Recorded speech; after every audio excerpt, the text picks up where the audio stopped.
What are you doing, buddy? Okay, hold on just a second, all right? Hey, Neil, is my computer up there?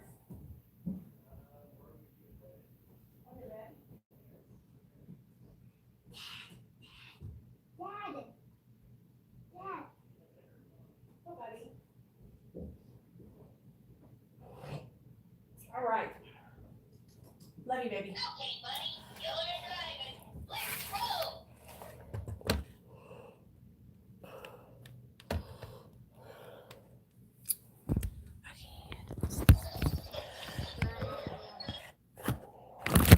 Oops, sorry, guys.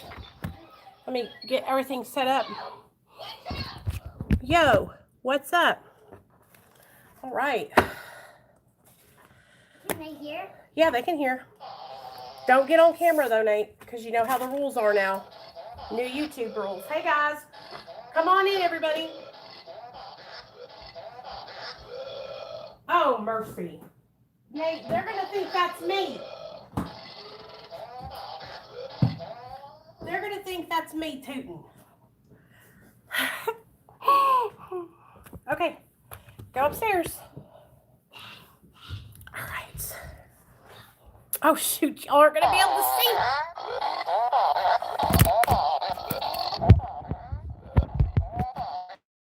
Oh, here you go. Take it away.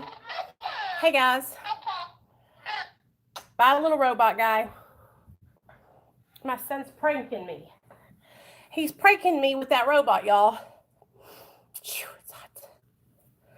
I just got done doing skincare, you guys, so that's why my face is blood red. Because I literally just got done, I just got done rolling this needle thing all over my face to like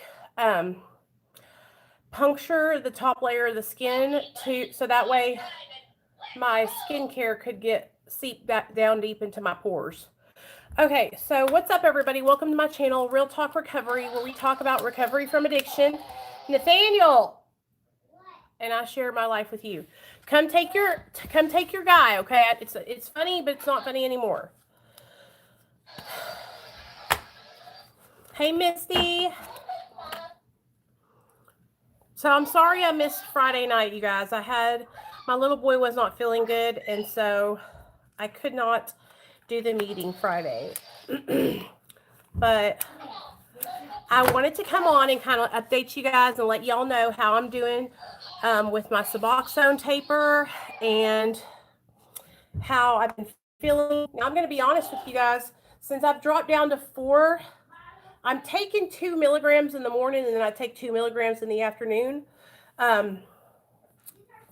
I feel like the tablets that I take, they don't work that great. I almost feel like I'm going to ask my doctor in February when I go back if he'll switch me to the generic Suboxone strips, because they just dissolve easier, and it's easier for me to cut them to the exact milligram that I need. So, yeah.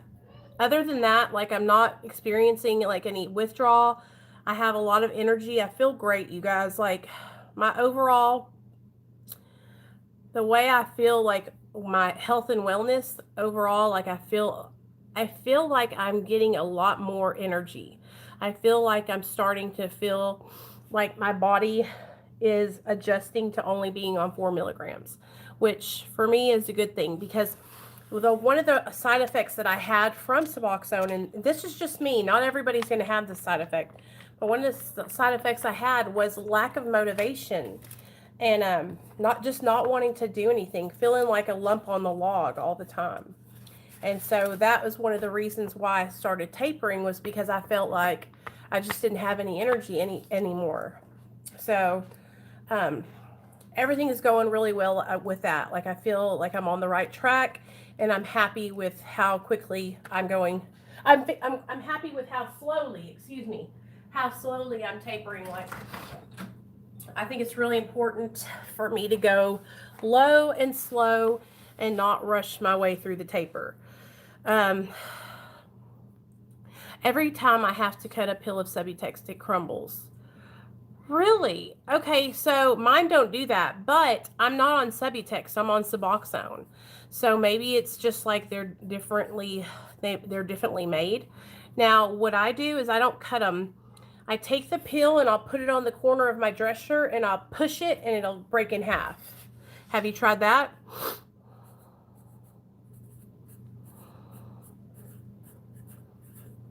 I also wanted to like kind of like answer questions or just like give you guys some suggestions if you have anything you're struggling with while you're on your medication.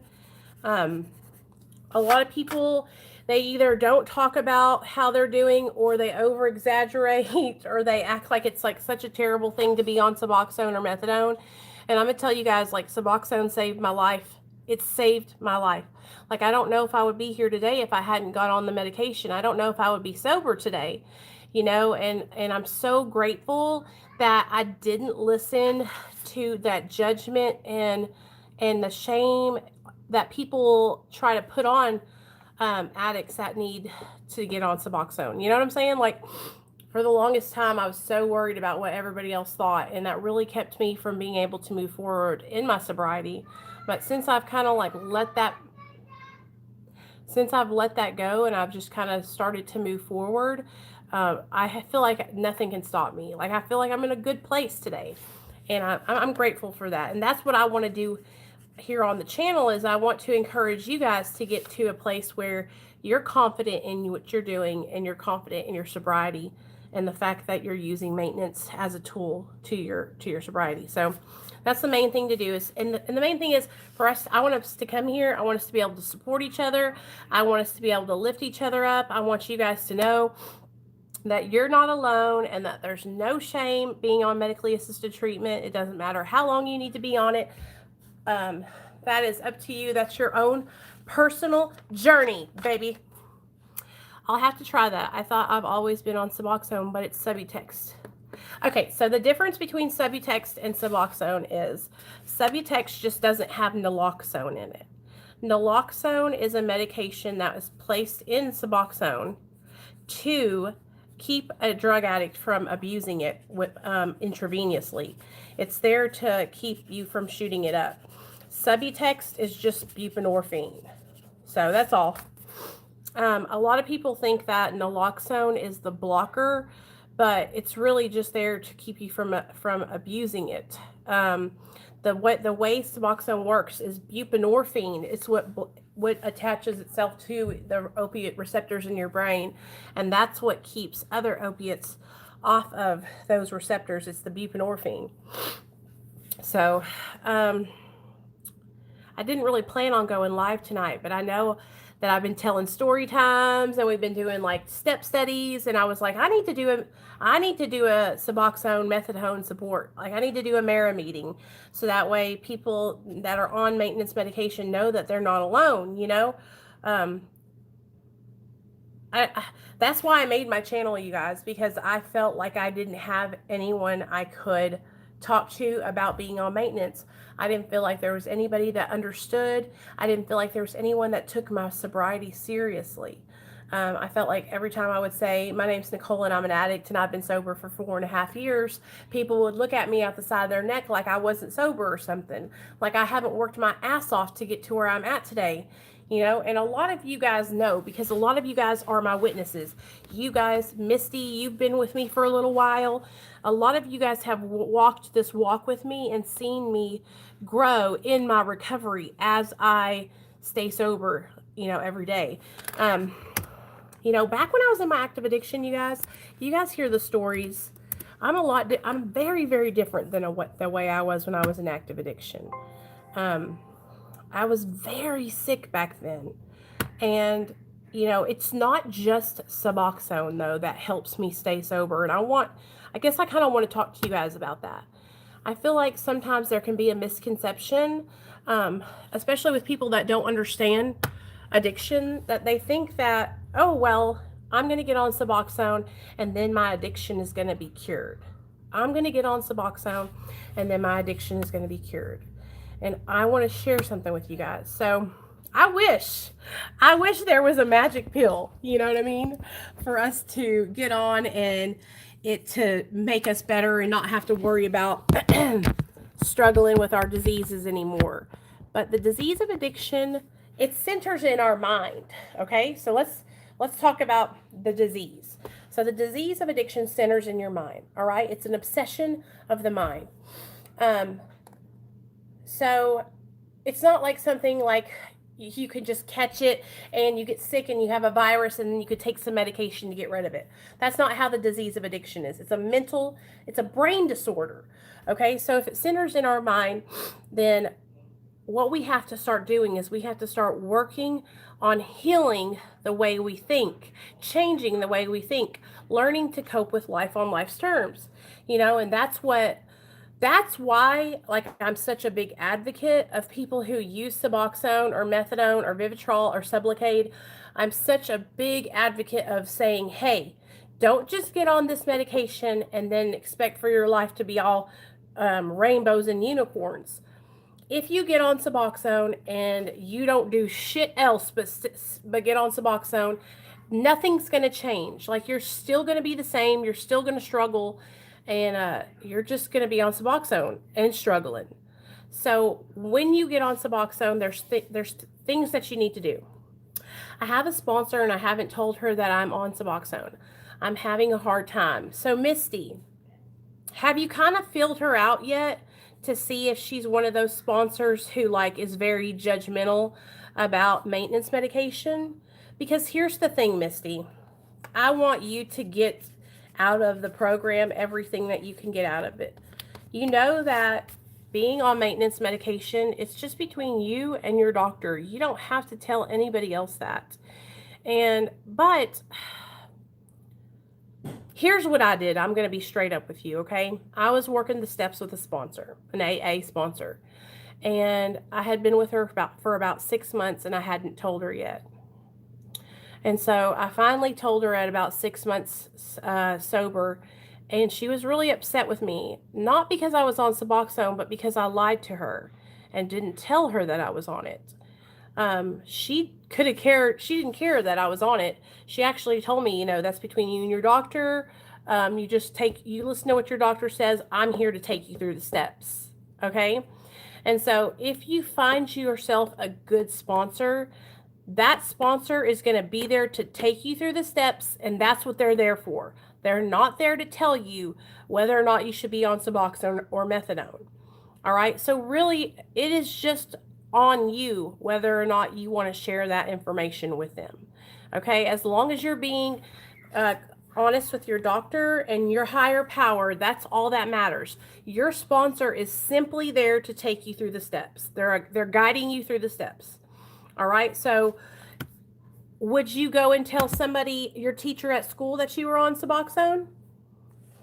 No, because that teacher's just there to do what? Teach you the curriculum. Well, that's kind of how it is with a sponsor.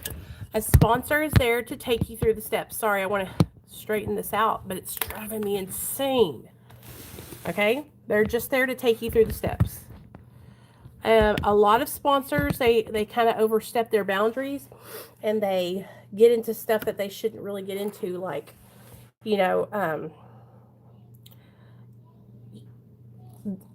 just, if I was you, I would play it by ear.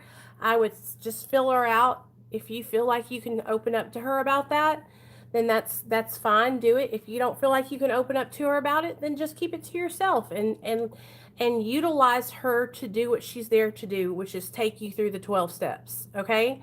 And I'm so proud of you for actually getting a sponsor. That's fucking amazing, girl. Amazing. That makes me so happy to hear that. For me, what happened to me, you guys, and I want to share this with you guys. Like, I got to a point in my sobriety where I hit a brick wall, okay? I hit a brick wall and I felt like I was stuck, like I wasn't moving forward. All right. So, that's why, like I tell you guys, there's more to recovery than just stopping doing drugs. There's a lot of work that comes with getting clean and sober and that healing that goes on the inside. you know? And so I got stuck and I was just like, and so there was more I needed to do. Do you know what I'm saying? Like it was like I got to this plateau in my recovery where I wasn't excited about being sober anymore. I wasn't having a, like I didn't, for me, I'm one of those people that has to constantly have something going on. Like I need to be entertained almost. You know what I'm saying? And so I get bored easily. That's why I love having a YouTube channel because I'm never bored. There's not a day that goes by that I don't come on here and read one of your guys' comments or see one of you guys sharing something with me that has like changed your life, and then it changes my life because you share it with me. And so I love that. I love that. I'm so grateful and thankful to have the Real Talk Recovery family that I have. You guys have changed my life. And I hope that I'm changing yours. I hope that I am influencing you in a positive way to make changes in your life, because I was thinking about this earlier today about, you know, people that have YouTube channels. We have a platform. We have an influence, okay? It doesn't matter if you have 100 subscribers or 1 million subscribers. There are people that you are influencing with your content. Are you going to influence people in a positive way, or are you going to influence people with bullshit? Do you know what I'm saying? Let me see. I have a hard time opening up to men. I feel safer with women, but I need and want a sponsor. Any tips on opening up or feeling comfortable? So, Art Deco. Are you a straight male or are you gay? I just want to know. It doesn't really matter, but I want to tell you this. This is why it matters. This is why I'm asking. So I had a best friend. We both got sober together, and his name is Scott, and he is gay as hell. Okay, we were in treatment together. Okay, and okay, gay the house. Okay, baby. All right. So was my best friend Scott. We met when we were in treatment. You know, the first treatment center that I ever went to, that I told you guys about in my Tales of a Chronic Relapser video, not the last one, but the one before that, Quapaw House. Well, me and Scott met, and when we first started working our programs, he got a sponsor and I got a sponsor. Well, he was having the same problem. He met a gay guy that he asked to be his sponsor, but what ended up happening is him and the gay guy got so close that they started kind of like, it was just, he was afraid he was going to start catching feelings for his sponsor. So what he did was he found him a woman, and he said, you know, I'm a gay man, and a woman worked him through the steps. A woman, and they were like, it worked out just perfectly. So really, there are meetings where I live here in Arkansas, and it's called Cosmo 2. And what it is it's an LGBTQ AA meeting. And it's freaking amazing. And you can find, hey, Tanya, you can find all kinds of gay men and women there that are sponsoring. So I bet you $500 if you put in LGBTQ in your Google search and then -AA or NA, I bet you can find one where you can find people that you can connect with. There's a group of people for everybody, you guys. I thought that was against the rules. That makes me feel so much better. Now, you know, back in the day when AA first started, back in 1930 something, think about it, you guys. There was a lot of people that were struggling, but the majority of people getting sober were men. So, because the women were back at the house, housewives and stuff. So, back then, it didn't matter if a man sponsored you or a woman sponsored you or opposite, whatever, because there was a shortage of people that were getting sober because the movement just started. So, there's really no rule. See, these are rules that we people have put into the program. There's no rule that says a man has to stick with a man and a woman has to stick with a woman. Now, those are suggestions, because when a woman and a man work together, a straight man and a straight woman, what can happen is while they're working together, they can start feeling for each other. And that's just not a good thing when you're trying to get sober. Yes, they bond, and then the next thing you know, uh-oh, we got a problem. We got people relapsing because they're falling in love with each other. So that's just a suggestion. But there's always a loop and an out to such a situation. So with men that are gay men and women, I have seen many women who were lesbians, that were straight butch lesbians, that were working steps with men, and a man took them through the steps, and they could relate more to the man. And so, if you get involved in a meeting in your area, you're gonna connect with people, and you're gonna be able to find people that are just like you. I promise you. I promise you. Dr. B to refer me to an addiction counselor. Oh, hold on, let me see what you said. I'm filling her out before I say anything to her. Okay, good. Good, Misty. Good. That's how I did. I just kind of like, because here's the thing, you guys, all right? Really, though, like if you're working a 12-step program, your sponsor is strictly there to take you through the steps. There should be no judgment or anything about what medication that you're on, if you're on medication, maintenance medication. Now, hopefully what will happen whenever Mara start. Now, Mara has already started, but what they're doing, Mara is Medically Assisted Recovery Anonymous, all right? But here's the thing with Mara. They're publishing a book, which in the book, it'll tell us how to work the steps through the Mara book. So once that book is published, this is what I have planned. Once the Mara book is published, I will order it, and we will come on here and we will work the steps through that book here on our on the channel through the Mara book. But I also have some news to tell you guys about Mara. They finally got sobriety tokens.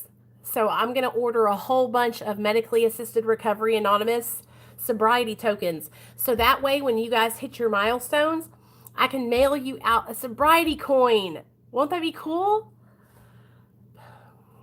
So I think that's really cool. Hold on, I got to write this down. I know, right, Tanya? I'm super excited. So my nose is itching so bad, you guys. I don't know why. So do you guys have any other questions, or do you have anything that you guys want to talk about? Hey, Marcus. I know, I'm excited. Marcus, what do you think about me when they print the Mara book? What do you think about me doing the steps through the book here, like for our meetings? Like we can do step 1, Mara, step 2, Mara, step 3, Mara. Like, I know that I can't like sponsor everybody on my channel, but I feel like what we can do is we can get a better understanding of the book working together. You know what I'm saying? And then, because here's the thing, Mara it's been around for 2 years, but it's really just getting started, you guys. And so I don't really know any people that are sponsoring through Mara yet. So we are like trailblazers, okay? This channel right here is like a trailblazer for medically assisted treatment, all right? And so what I'm trying to do is, yes, Marcus, exactly. Because, and I always talk, so Jeff Kamen is the guy who like runs the Mara website and everything. I always reach out to him first before I do any of these things, because, you know, I want to make sure that I'm in the guidelines of Mara, and so far so good.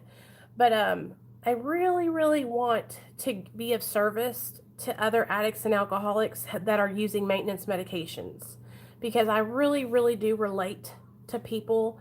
I relate so much to feeling judged and being told that I'm not sober, and just kind of like almost feel like an outcast. You know what I mean?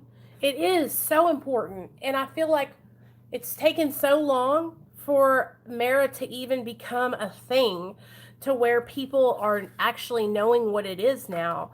And so it's so important to me to keep spreading the word and spreading the knowledge about Medically Assisted Recovery Anonymous, because it's a program for people just like us, you guys.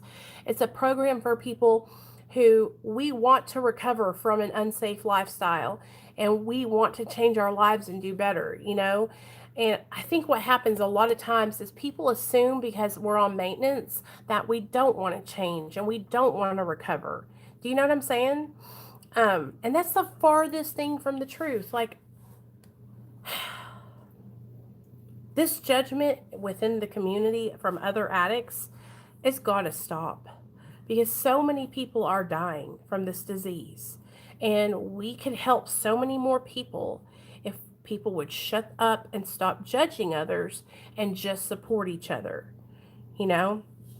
So I want to know how you guys are doing. I want to know if you're on maintenance medication, how you're doing on your medication, what's going on in your life. Like, I haven't really got to talk to some of you guys in a while, and I wanted to hear what's going on with you guys. I'm starting a meeting at a treatment center here in Kansas. I'm stoked. Oh, wow, Marcus, are you really? Is it going to be a Mara meeting or just a regular meeting? And did you reach out? Tell me this. I know you probably did. Did you email Mara International? Because if you do, they will send you everything you need, like all the readings and all that kind of stuff that you will want to have for your Mara meeting. You know what I mean? Okay, good. So call them. Email marainternational.org, and then it'll have a little spot where it says contact us. And the man's name is Jeff. And you can even order, like I was telling you guys, the coins and stuff now. So now you'll be able to hand out sobriety coins to people when they come. And it'll be like a whole... Good. Okay, good. Yay! That makes me so happy to hear that. You have freaking no idea. Like, that's what's up. It's hard because, like, Jeff, I don't know if you got a chance to talk to him, but he's like, this is not AA. This is not an AA meeting. It's Mara. But it's like hard because we don't have any book yet. So it's like sometimes I have to be careful because I know I'm doing fantastic. All the presents have been bought and under the tree. I got a substantial Christmas bonus, and I'm just enjoying sobriety. Awesome, Daniel. I'm so proud of you. Sometimes I catch myself, like, having to be careful because I want you guys to know that, like, Mara is its own separate fellowship, and it's totally separate from Alcoholics Anonymous and Narcotics Anonymous. And the whole thing is, it's like, although I have so much love for the 12 steps AA, the reason Mara was created was because people like us were not being accepted in AA and NA, bottom line.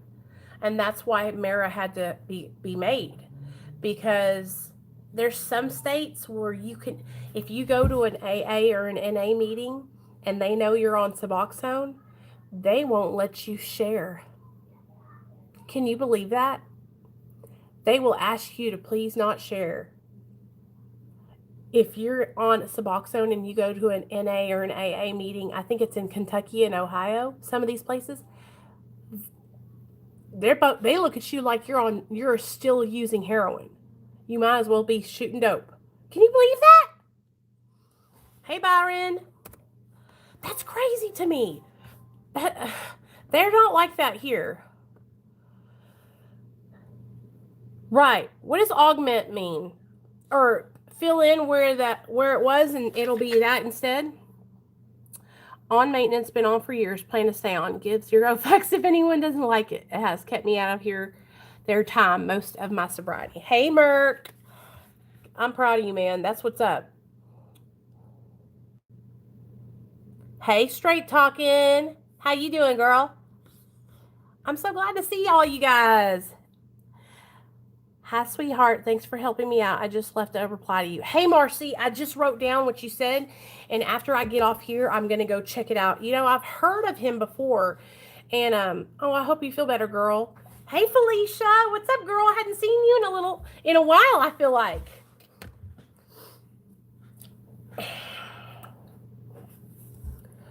So, Marcy came on the channel, you guys. Welcome to the team, Marcy. And she was asking me some questions about being on benzodiazepines and being on methadone or Suboxone. And so I don't know how your guys' doctors are about being on Xanax or Klonopin or Valium, but here where I live, if you're on the Suboxone clinic, you cannot be on a benzodiazepine. They will not let you do it. Okay, let's see what you guys are saying. I'm so fucking embarrassed to say this, but I used to be one of those people because that's what NA was saying. I know, Misty. Listen, I understand, girl. I understand. Yeah, it's been a while. Been busy trying to get everything ready for Christmas. Girl, I can relate. We went over to my mother-in-law's house today, and Nate and Neil and I opened presents from her. And then tomorrow I have to go into, yeah, it's absolutely 100%. You are not allowed to be on benzodiazepines if you are in the Suboxone clinic here in Arkansas. Our doctor, he will be like, "Are you kidding me? Like, do you want to die?" Like, he's that serious about it. And if you are failing over and over again for benzos, like, you'll get kicked out of the program. I mean, they give you a couple chances, like 3 or 4 chances, but then after that, if you keep on, like, they're not going to sit there and aid in your death because it's so dangerous. Because Suboxone, buprenorphine is an opioid, and methadone is an opioid, and together that lowers your respiratory system and can kill you. So, you know, I do know some people that are on methadone that are prescribed benzos, and it really, really worries me, you guys. And if that's you, and I'm talking, and please don't get mad, don't be offended, but it worries me because you're in danger. Being on a benzo at the same time of being on methadone, I have overdosed so many times because I was taking methadone and eating Xanax bars. Okay, my husband has overdosed. Yes, I have heard of him before. And I have actually went over there because my friend Captain Napton was telling me about his channel, and she was saying kind of some of the stuff you were saying. So I was going over there to check it out, but I'm really going to go check it out now. Because here's the thing, okay, girl? You also have to realize that some people, when they start their channels, like, look at me. Do I look like... Some people start their channels and they're on maintenance medication, and they start a channel and they have no business starting a channel. Like, honestly, my sponsor told me that I didn't need to be sharing anything until I had a year sober, until I had been working my program for a year. Okay. And that was for that. She did that not because she was trying to keep me from having a good time, or she didn't want me to, have a channel. She was protecting me from myself. Because when we're new in our sobriety, we make mistakes, we relapse, we say things that probably shouldn't be said, and we just don't have a lot of knowledge about our disease, right? And so for me to save me from myself, she was like, you need to wait until you have a year clean, and then you can start sharing your story, And so I waited until a year, and then I started sharing on Facebook. And then I shared on Facebook for about a year, and then I started my YouTube channel after that. So it was about 2 years. I was at 2 years sober when I started my channel, I think. If you go back to my oldest video, I think I maybe had 2.5 years sober. But that's not me trying to be ugly and discourage anybody from making a channel. But if you're going to make a channel and you're struggling with your sobriety, like, just focus on using your channel as something to, like, share what you're going through, and don't use it and say, don't use it as a way to try and, I don't know, teach people or I don't know. I just feel like it's really it is an there's an iffy line you can go back and forth on, because these videos are going out to God and everybody. So just to protect yourself, make sure that if you make a channel, you're early in your recovery, that you kind of, like, if you're going to upload a video, maybe share it with somebody else before you upload it. So that way you don't do something that you regret. That's what I mean. You know what I mean? But Marcy, there's some people that start channels and they're just straight up in their active addiction, and they're just lying. And they're just saying, I'm sober and I go to the clinic and I do this, and they're fucked up. Do you know what I'm saying? And so you guys can tell. And that is nothing. I don't think it's funny. I think it's sad. And that's what I mean. Like, if you make a channel and you're putting videos up and you're an addict, run your videos by somebody that you trust that will say, friend, I love you, but I don't think you should put that video up. You know what I mean? Like, there was this girl in the recovery community. Um, yeah, there's this girl in the recovery community a couple of months ago, and she would get drunk, and then she would put a video up, and it would be of her when she was drunk. And it was so sad, you guys. And me and Avalon, I remember Avalon reached out to her, and she was like, hey, no one's laughing with you. They're laughing at you. Take those videos down, you know? And that wasn't us being ugly or trying to be mean. That was us looking out for this person because they were just straight shit-faced. And it was sad, you know? And you don't want to be a hot mess express where people are watching you and laughing at you, you know? And so a lot of people, you know, they'll get mad at me because I'm the one who's like, listen, you're making yourself look like a dumbass, you know? Get your sobriety, get some stability, and then come back and share your experience, strength, and hope. But this back and forth, back and forth, back and forth, you know, it's not good for you or anybody else. Yeah, that's definitely in bad taste. Don't preach what you ain't yourself practicing. They'll get you fucked up in life. Yeah, and then what also happens, you guys, with having a YouTube channel is that a lot of the times what it does is it feeds your ego, okay? So just imagine, I'm being straight with you guys. So you're new in your sobriety and you have all these people like that are watching your channel and they're like, wow, Merc, you're so amazing. I think you're just doing so great. You're so strong in your sobriety. I wish I had sobriety like yours. You've helped me so much, Merc. You inspire me. You're helping me save my life. I mean, all these things, right? And Merc's like, hey, you know, I'm helping people. I'm saving lives. And then what happens is you forget. You're like, well, I'm helping all these people. Hey, Sky, I'm helping all these people. I'm changing all these lives, you know, and then your brain, this is so true, y'all. Your brain starts telling you that you're living your best life. You got this. You're recovered. You don't need help. I'm telling you, I've seen it so many times, and I pray every day. God, please help me stay humble. Please, God, keep me in check. Please, God, when I get out of check, put me back in check. Because it's so easy, you guys, to have people are constantly validating me. Okay? I'm being so transparent with you guys. That's what YouTube is. It's a constant validation. Nicole, you're doing great. You're so amazing. You helped me so much. I love you. Okay?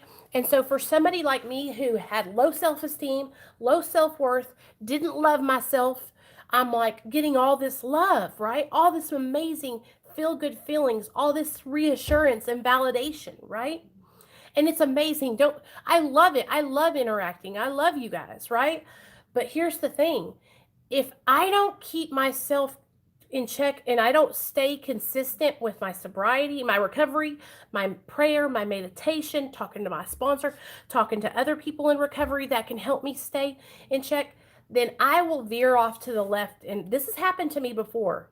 All right? I'm keeping it real with you guys. This has happened to me before where I was like, I got this shit.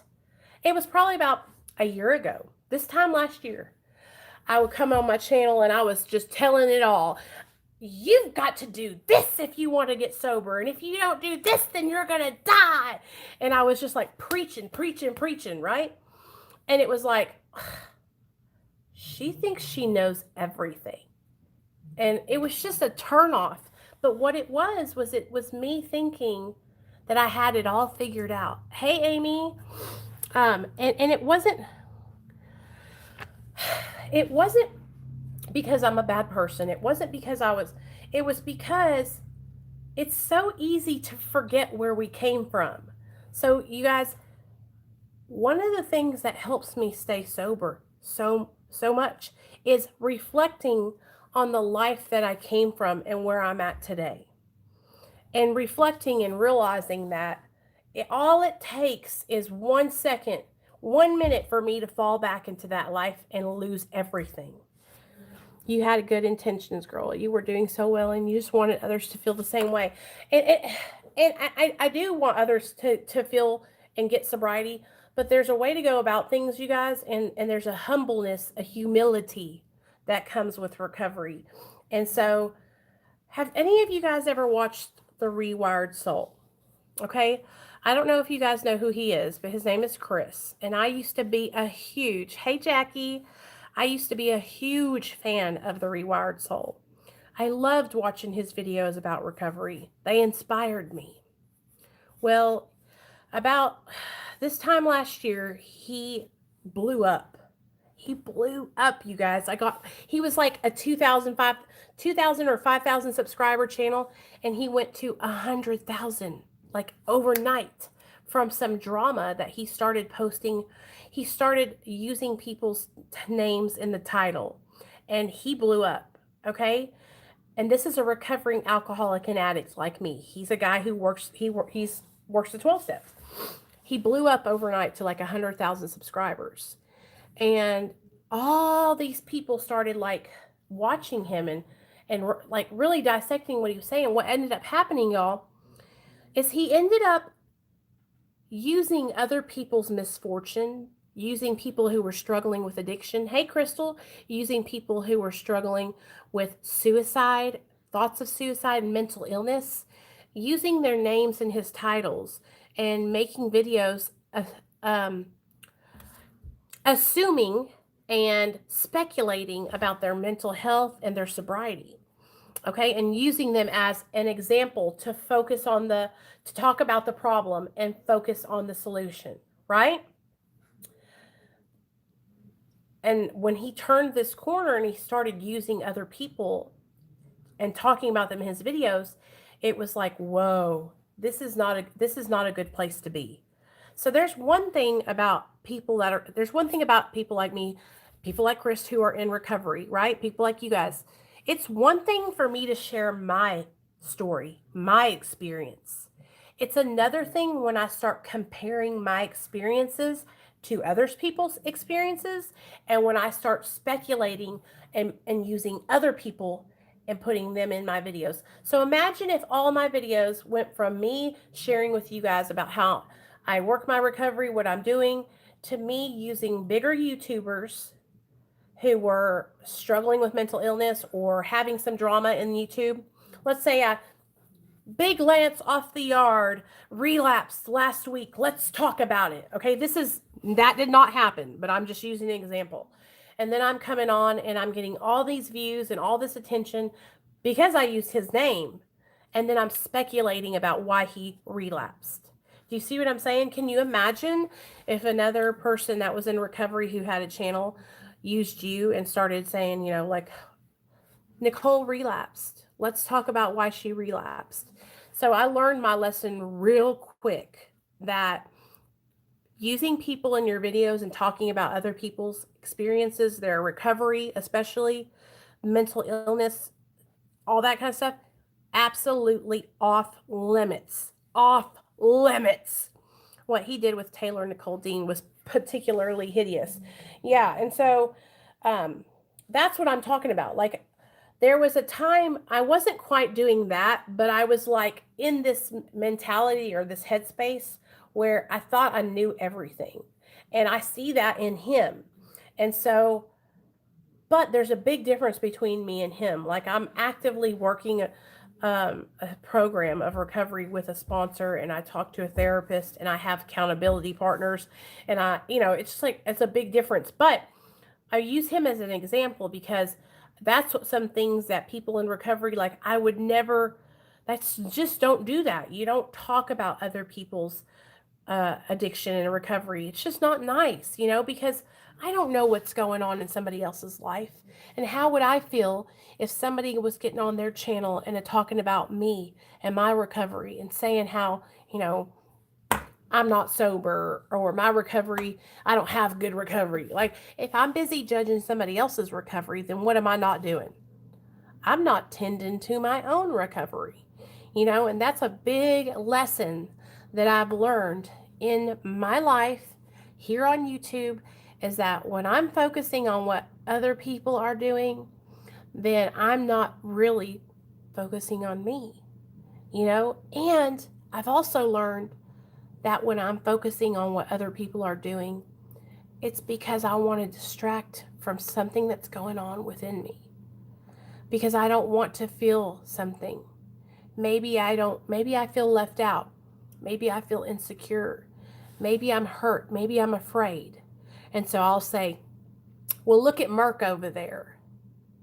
He just thinks he knows everything. He makes videos every single day about recovery, but he's not that serious. He really doesn't care about recovery. He's just doing that for the money. Okay? We'll say that. He's just doing that for the views. Right? Why am I so concerned about what Mark's doing and if he's doing it for the views or not? Who gives a damn, right? I know why I'm doing it. I know what I'm doing it for, and I know who I want to help and what I want to make a change in, right? So I started learning that not everybody thinks like us, though, you guys. Not everybody is going to say, it's none of my business. I have to worry about what I'm doing with me. And so it talks about that in the big book. It talks about how I have to focus on what I can change in me and my attitude. Okay? And whenever I am looking and paying attention to what somebody else has got going on and I don't like what they're doing, guess what? It's probably because I got some of the same character defects. I got some of the same shit going on with inside of me. And so whenever I see people who are like, I can't stand that Nicole Ploudre girl. You know, that Real Talk Recovery? Psst, psst, psst, psst. She just thinks she's all that. It's probably because they're just like me. And we have so much in common that when they see me, it makes them think of themselves. Or maybe I do something that reminds them of somebody else. Usually it's not even anything. It's not because of anything I've done. It's just because I trigger something, and there was a couple of times on YouTube where I ran into people that they reminded me of somebody else, but for the most part, you guys, I just want to come on here. I want to share what I'm experiencing in my life, in my recovery, and I want to encourage you guys to keep on keeping on in your recovery. And I want to encourage you guys to keep moving forward in your recovery, okay? I don't want you guys to get stagnant or reach a plateau. Do you know what I mean? So the other day, I talked to Scarecrow. I don't know if you guys, Ryan from our channel, right? And so Ryan is about to hit his next sobriety is 90 days. And so I called him the other day to check on him. And I was telling him, have you gotten to therapy yet? I really want you to get in therapy because I feel like he's been doing so good. He's got his 60 days. Now the next step is 90 days. And I don't want him to get stagnant and not be moving forward. So I'm pushing him and suggesting and saying, hey, don't forget we want to get into therapy. Hey, don't forget we want to try to go to a meeting. Hey, don't forget we want to do this. And what I want to do is I want to start, maybe you guys can facilitate some kind of recovery support meeting within our Discord. Like for the people who want to step up and take their recovery to the next level and want to start being of service, you guys can step up and facilitate recovery support meetings in the Discord. So that way we can, get people excited about that. And here's the thing about it though, just like my channel started out with nobody watching my videos. And that's how it's going to start out in the Discord. People aren't going to show up. They're going to say they're going to be there and then they're not going to be there. But we just keep on going. We keep on going. We keep on putting out that support and let people know, hey, we're here. We can alternate with Jexie on her Discord, and she can chair a meeting one night and then we can chair a meeting the other night.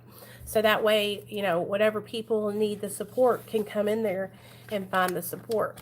But for the longest time, there was 0 people watching my videos. Shit, there's not even, compared to all these huge YouTubers, I'm small time over here. But for a long time, you guys, it was just me talking to myself. And it was just the fact that I could get on here and I could process through things and share how I was feeling and then have support. Like people would come and comments that knew me, like my friends, have 5 subscribers or something. And slowly but surely we're going and we're gaining momentum, Hey, Amy. Thanks, Amy. So anyways, I just want to encourage you guys to keep pushing forward. I also want to encourage all my people that are on Suboxone, Methadone, Vivatrol, Sublocade. I want to encourage you to get involved in your recovery. I want to encourage you to go to therapy, go to meetings, find a sponsor or an accountability partner or some kind of mentor, and um, start working on your inside recovery. Recovery's not just about stopping drugs and alcohol. Actually stopping drugs and alcohol, that's the easiest part of recovery. The other stuff is when the work starts. Like whenever you have to start looking inside of yourself and then looking back and realizing, wow, I really fucked up. I really hurt a lot of people. One of the hardest things that I ever had to do was write down all the things that I ever did that I felt like, man, I'm never going to be forgiven for that. And then make amends to those people. That was so difficult for me not because it was hard for me to make the amends, because I knew I was in the wrong. I knew I needed to make it right. That wasn't the hard part. The hard part was realizing that I did that shit. Because when I was in my addiction, it was almost like I was in autopilot. That's what I was talking to my mother-in-law today, you guys. We went out to eat at P.F. Chang's. Delicious. And I was asking her, I said, do you remember when you used to take videos of me and Neil, passed out? And she's like, yeah. And I was like, I still can't believe that we're not there anymore. I still can't believe that was almost 5 years ago. It's like a miracle. And I look at my husband and it's a miracle. I'm so proud of him, you guys. I can't believe we're not in that mess anymore. And I think back to it and I remember it clear as day. And I think, was that me? Was that really me? Was that all some nightmare? That was me. That shit was me. I did that shit. And I was telling my mother-in-law, I was like, I remember being so angry at you, like, why are you recording me, bitch? You're fucking trying to expose me. And my perception was so skewed because I felt like she was just invading my privacy. How dare she? But I was in her house, passed out, looking like a crazy person, walking around with my eyes rolled back in my head, and I thought she was fucking me over. Do you know what I'm saying? But it was me. It was me. I was walking around like a fucking zombie, and I expected her to accept me and love me and want to be my mother, want me to marry her son. I think back to that time in my life and I just can't believe it. I can't believe how far that we have come as a family. Me, my husband, I cannot believe it.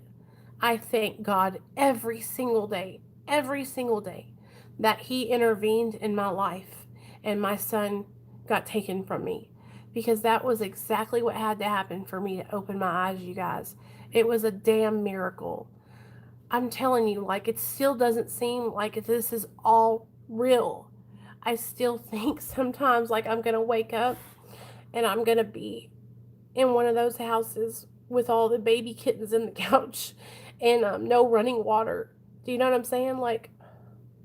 I'm just so fucking grateful to be alive. I'm so fucking grateful. And I don't want to lose this for nothing. I don't want to lose my recovery, and I want to keep on inspiring and sharing with other people how they can change their lives and they can get their recovery. It doesn't matter what road you take to get to where you're going. All that matters is that you're on the journey.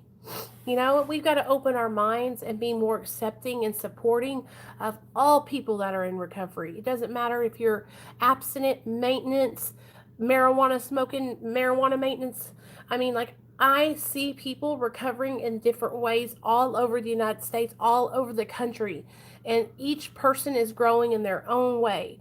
That's the kind of person I am. I want to be a support system, and I want to encourage everyone. I don't want to ever feel like anyone to feel like they're being judged, because I know what it felt like to be judged, and it's the worst feeling in the world. It's not a good feeling. Um, so, okay, I'm done. I'm done. I'm off my preaching high horse. I just want you guys to know, like, I I think about it all the time. I think about my old life, and I think about how I almost lost my son. I think about that all the time. I don't know what I would do if I had lost my son. I would not be here.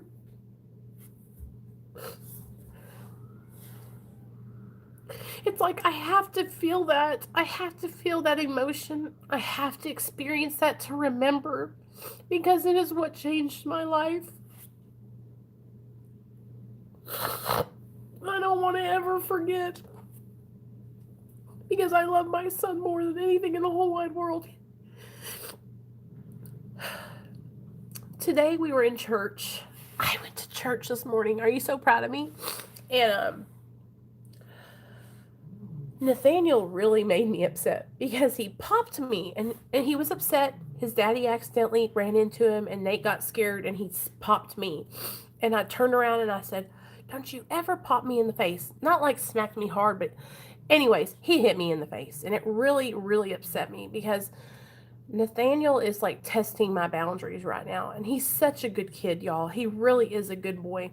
But that was out of line, you know?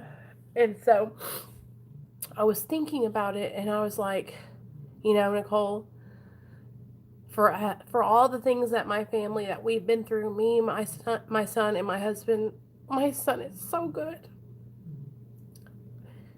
I know he doesn't remember not being with me, but I know that it affected him. I know being with strangers at 1 year old affected him. And so I'm just so grateful that he's okay. So sometimes I have to catch myself and just be like, you know what? He's 5 years old. You were making progress. Just keep doing this. Keep teaching him right from wrong. Keep correcting him, you know? But even like in little instances like that, like when I get upset, I always reflect on my life back then. And I think it's going to be okay, because you've been through all that shit, so you can overcome everything. And that's what you guys have to remember. For those of you that have struggled and that are still struggling, you have came from so much shit you have overcome, that now when you get sober, you're going to be able to kick ass and take names. Don't ever give up on yourself. Keep pushing forward. I promise you, if I can do it, anyone can do it. So, anyways, I'm super emotional, y'all. I love you guys, and I went to church and I took communion today, and I prayed, and I just really talked to God, and I just thank Him every day. I thank Him every day that I'm alive, because I know that I almost lost my life. You know that I'm just really fortunate to be here, and I take it so seriously. Like, having my YouTube channel is so fucking serious to me, you know?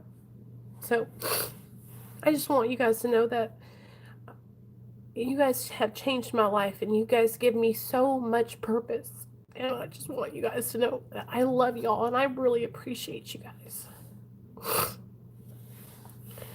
Hey, Misty, Nathaniel was, at first, when we first got him back, he was like that really bad. Now, I'll share with you a little bit of how he still exhibits that separation anxiety. He won't let me take him to his friends' houses and like drop him off. I have to stay while he plays. So I have to stay and hang out with the mom or something. I was even telling him, like, tomorrow I was asking him if he wanted to go over to his friend Brooks's house while I go to work. And he was like, "Mom, you can't leave me though. You can't leave me."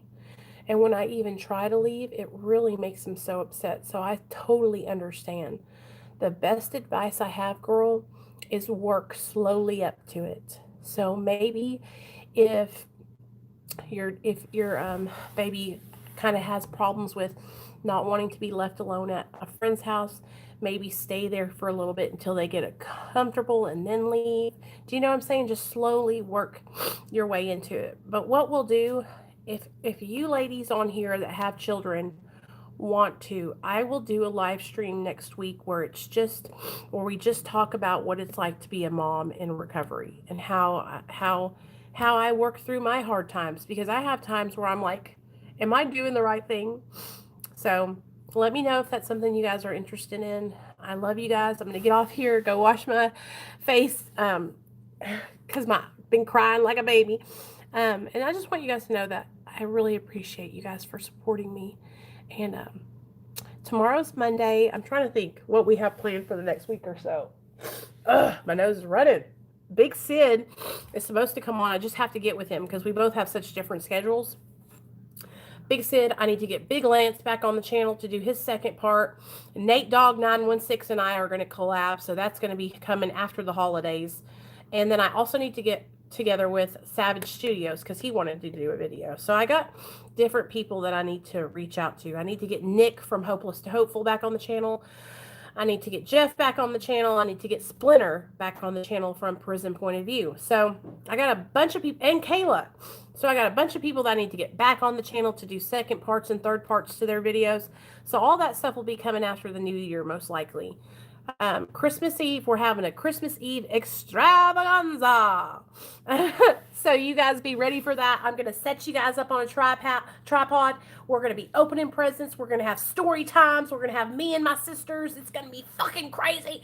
Y'all are going to have so much fun. It's going to be me, my sister Michelle, my sister Christine, my husband, my son, my mom, my dad, my nephew, my sister's wife and her 2 kids.